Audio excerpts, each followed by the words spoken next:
Gregory Keene turns page 5 of the Dossier on Dumetrius.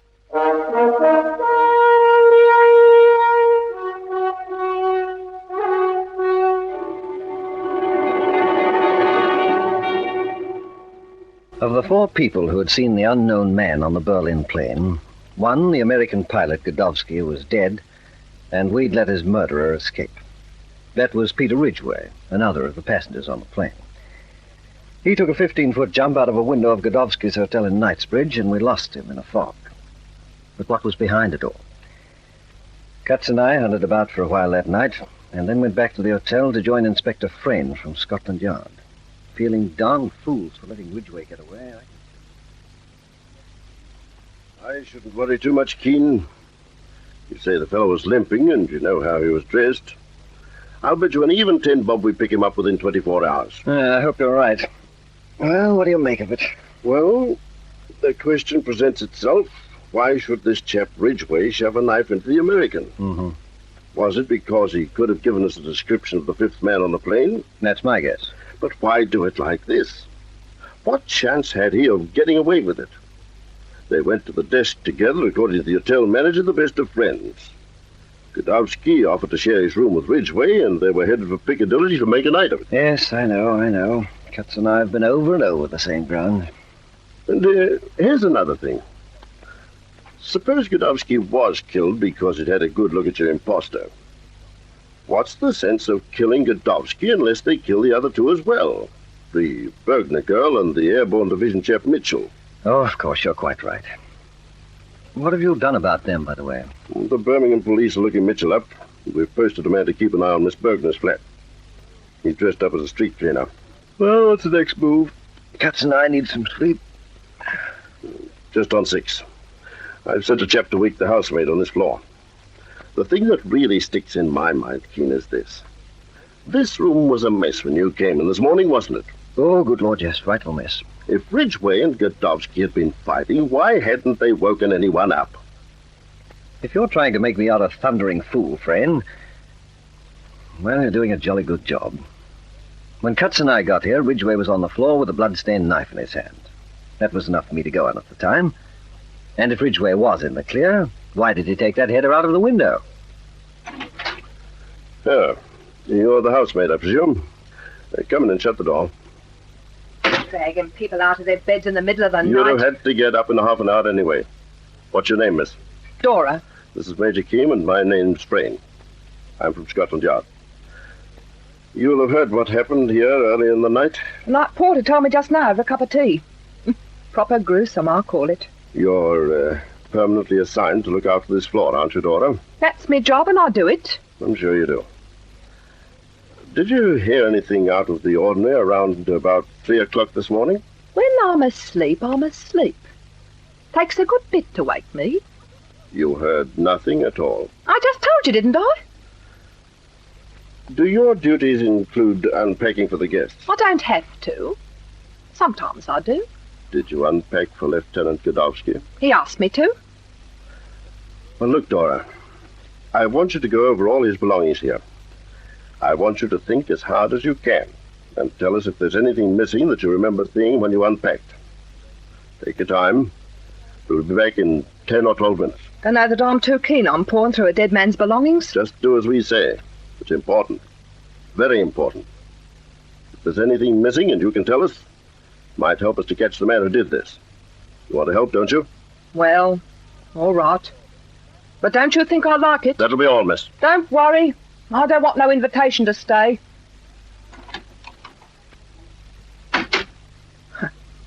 Coppers. Think I'm going to tell you the camera's gone when I've got it to sell myself? You coppers must think a girl's balmy, you know. Look here, Frayne, I'm going to get the Bergner girl up to our place this afternoon after I've had some sleep. I'm going to take her over this affair from the time those 5 people came together at the Tempelhof Aerodrome. Care to be there, too? I'll have to see the assistant commissioner first. The murder of Godowsky's our business, but the rest of it's yours. Do your best, will you? I'd like to have you with us. I'd like to have Ridgway with us. At the moment, old man, Ridgway's the key to the thing. I say, I wonder if that night porter could rustle us up a whiskey. There you are, Peter. Drink that. Whiskey and not coffee. And you're lucky to get it. Thanks. Yeah, you're a funny girl. You meet an absolute stranger at 4 o'clock in the morning, take him in, hide him from the police. Never mind what sort of girl I am.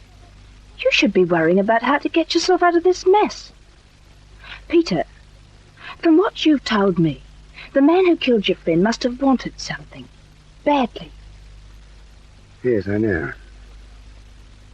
If he'd only been concerned about us seeing him on the plane, he'd have killed us both. Don't let's talk about it anymore now. There's something sticking in my head, but I can't quite put my finger on it.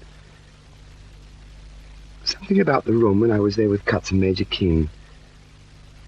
There was something missing.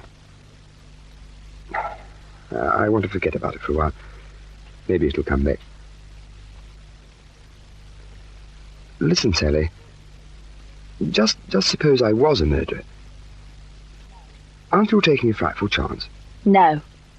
Because you're not. Do you do this sort of thing very often?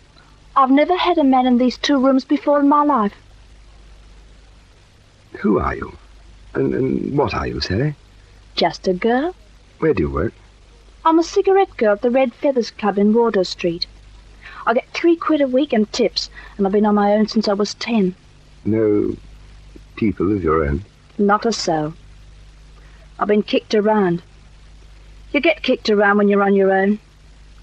Nobody can tell me anything. I still can't make you out. Do you have to look twice when someone does you a good turn? You don't know how you looked last night when I shone the torch in your face.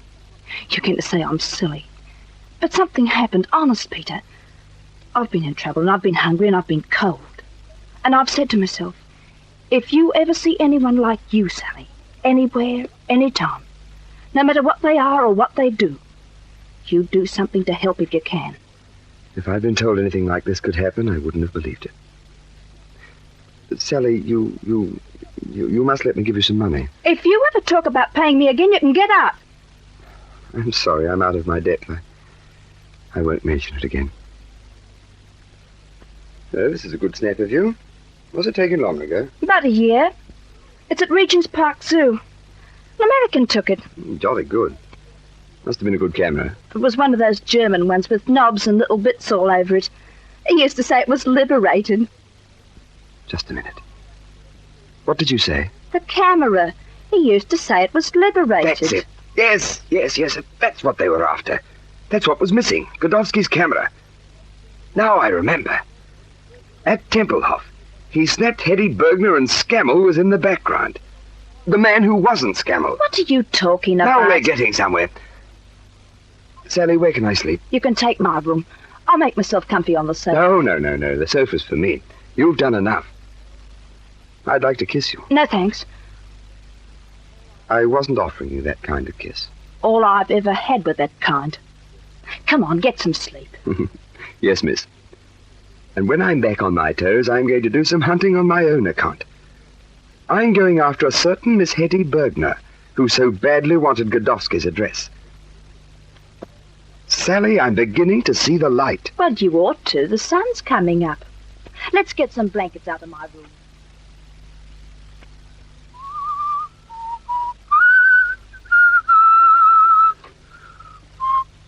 Well, what kept you here, dear?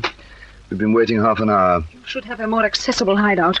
You've seen the papers. Ridgway got away from them. Before we start talking about Ridgway, get Yachty out of the room. Yachty, you're not deaf, are you? Thanks. The sight of that creature makes my blood run cold. How do you expect a man who'd kill you for a pinch of snuff to look? About Ridgway, this is bad. I know. I won't be able to make love to him and lead him to you so you can make him tell you what became of the camera.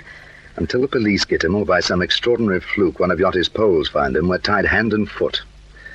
There's £1 million at stake. 2 men killed for it already, and we're tied hand and foot because a fool of an American snapped a picture of me at Tempelhof Aerodrome. You paid him in full, didn't you? But until the negative of that picture's destroyed, I daren't show my face to anyone. The whole structure of our plan falls to pieces the moment MI5 lays its hands on that camera. Where is it, Hedy? Where is it? We have to get to Ridgeway. Where is it? Where?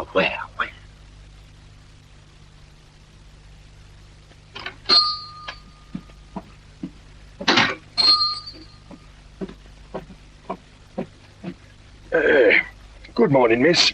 What can I do for you? I want to have a look at some bracelets. But they must be made of jade. Jade bracelets, miss? Here, come into the back room.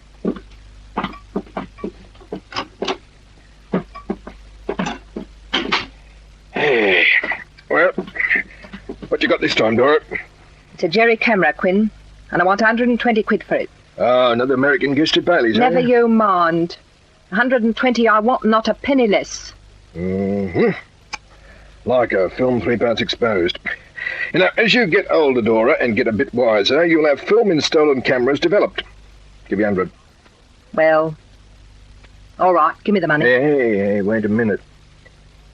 You read the papers, ain't you, Dora?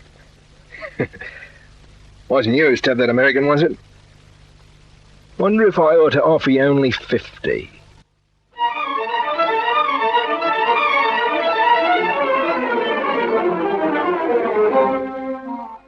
While Dora the housemaid sold the camera that would have led us to a murderer, while the murderer and his thugs waited for us to find Ridgeway, while Ridgeway hid with the cigarette girl from the Red Feathers Club in Soho, we groped in the dark. But not for long.